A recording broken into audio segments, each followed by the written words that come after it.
domestic violence cases, and it involved kids. Kids were in the household. The numbers today are probably skyrocketing at that point. What can we do to make a difference? If you see something, say something. Your neighbor, a family member, because we don't will.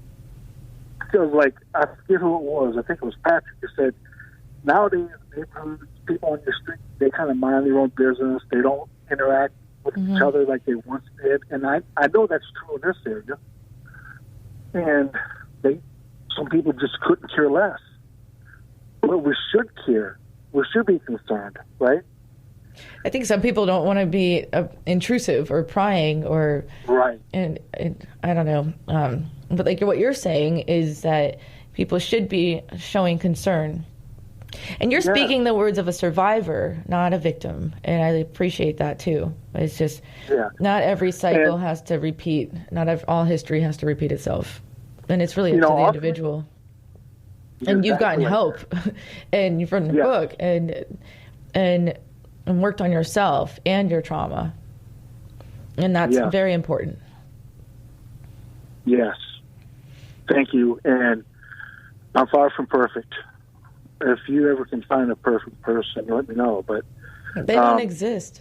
They don't exist. They don't. And I've been married for just over 23 years. And it's a lot of work. Communication, I think, is huge. We've had arguments, like I said, but it's not like shout matches or screaming, top of my lungs type thing. But we've always worked through them, right? Mm-hmm. So I mean, everyone that loves each other argues every now and then, but you can argue in a loving way. You can disagree. Right. You can, compromise. You can learn to negotiate. In fact, it builds empathy. It builds compassion. It builds love. And it shows each other how much you really do love each other. If you're strong enough to get through a disagreement and you still are there to each other. Some of our friends you get in a fight with, you never hear from them again because the relationship's not that strong. Right. Before we're out of time, I would like to share the audience where they can find the book as well. Yes.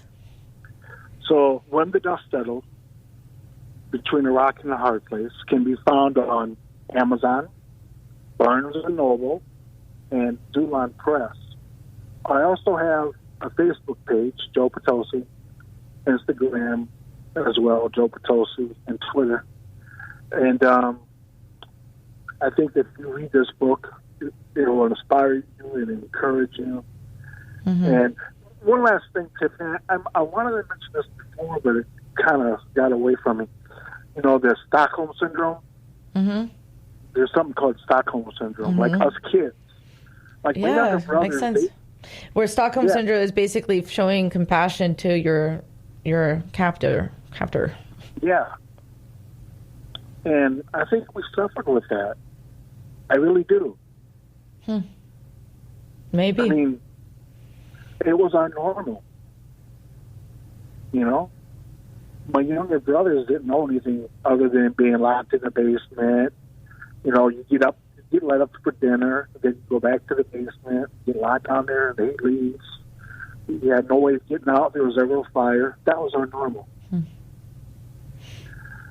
And other things. But I just thank God, to be quite blunt, that I believe He was there with us. And yes, terrible things did happen. That's a whole nother story, a whole nother show at a different time. But when I look at today, the fact that I work with children, my sister works with children. She was a director at a community center. And I don't think that's a coincidence because we just love people, especially kids. And these kids today, in particular, just need some guidance and direction.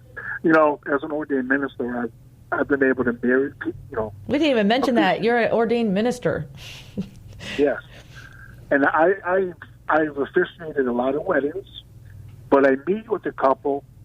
I like to meet with them a few months before and just kind of work through what marriage really is. It's more than just a piece of paper.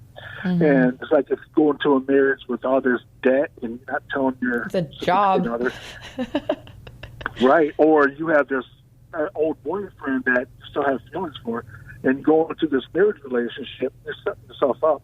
You're setting your relationship up to fail or to have problems. So we talked about domestic violence as well, and how to treat each other, how to work through issues. And I do that just because I want to help people, you know, because I want to see them be successful. And again, marriage is more than just a piece of paper. It's a lifetime commitment. And there's going to be struggles. There's going to be setbacks. There's going to be heartache. They say it's like a plant, and you have to water it every day, or it's going to wither. All right, Joe, so when the dust settled between a rock and a hard place, Amazon, Barnes & Noble, and other places, and follow him on Facebook, Joe Potosi.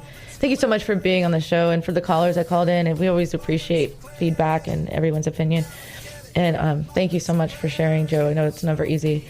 And we'll be back tomorrow with Moments of Clarity, 12 to 1. We'll be talking about OCD, obsessive-compulsive disorder, and anxiety and stress and trauma with that, too. And thank you, Ed, for everything. Thank you guys for watching and listening. And take care. Have a great day. Be kind to yourself and to a stranger. You never know what they're going through. Take care. You get to define. Find self-love. You're so alive. Now it clicks. Moments of clarity. Now I hear moments of clarity. Now I get it. Moments of clarity. To yourself, be kind, it will please your mind. Hope is following you. Don't abandon yourself.